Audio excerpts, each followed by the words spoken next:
the basis of our decision is that both of us, the two countries, we know that we have the biggest problem is an unemployment, particularly among the youth, and some of them have the skills. So besides the fact that we have more or less similarity, we have agreed that we must balance the manufacturing through value chain.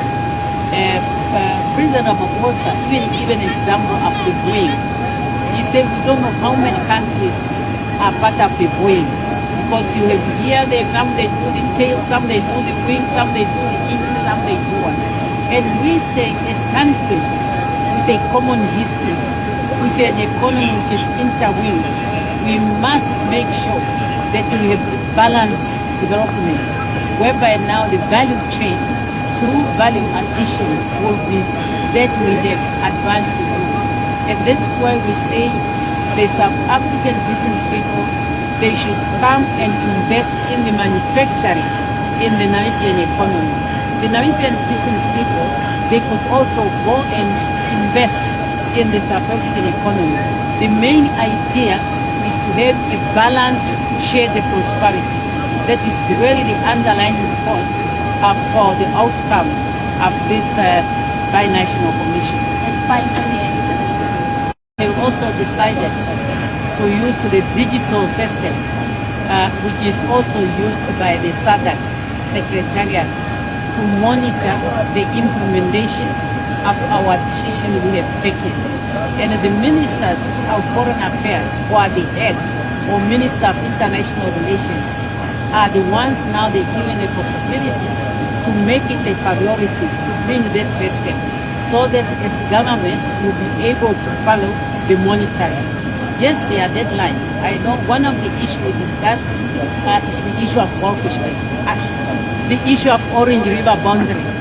You know, it has been on our agenda for some time, but that issue started in 1991, and we reached where we reached. But then the implementation of what was agreed by the parties is where we stood.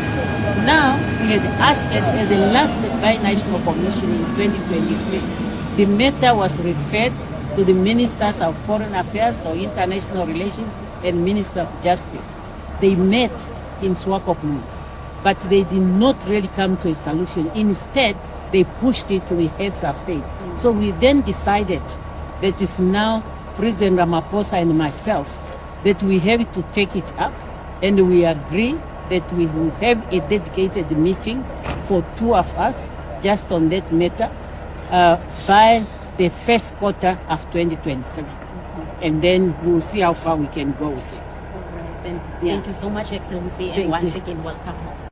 No, in the margin of the binational commission, we also had a business forum where the Namibians and South African business personality, they met.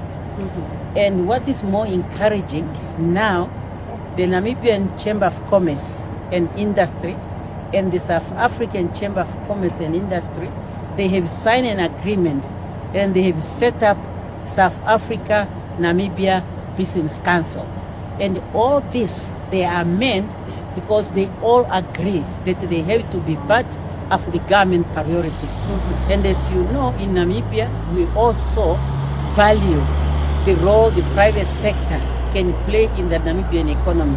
That's why we have that private-public forum that we have annually. We had it last year, and already we are planning to have it this year. So really all these things are working together. And it's so encouraging when our private sector, they pronounce themselves to say that they are going to be part of the government priorities when it comes to economic development. For example, today they focused on 3 key areas, which is energy and green hydrogen. And then the second one is industry and manufacturing, where now they are saying they should put up manufacturing plant in both countries, that is Namibia and South Africa, so that Namibia and South Africa, we can become a hub for the region, for Africa, and the large and the international community. And then the last one is the logistic and transport, whereby we say we must put up infrastructure to develop our corridors.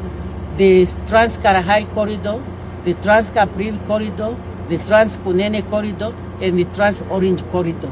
So once we have infrastructure on those, then we will be able to serve the region, particularly the landlocked country.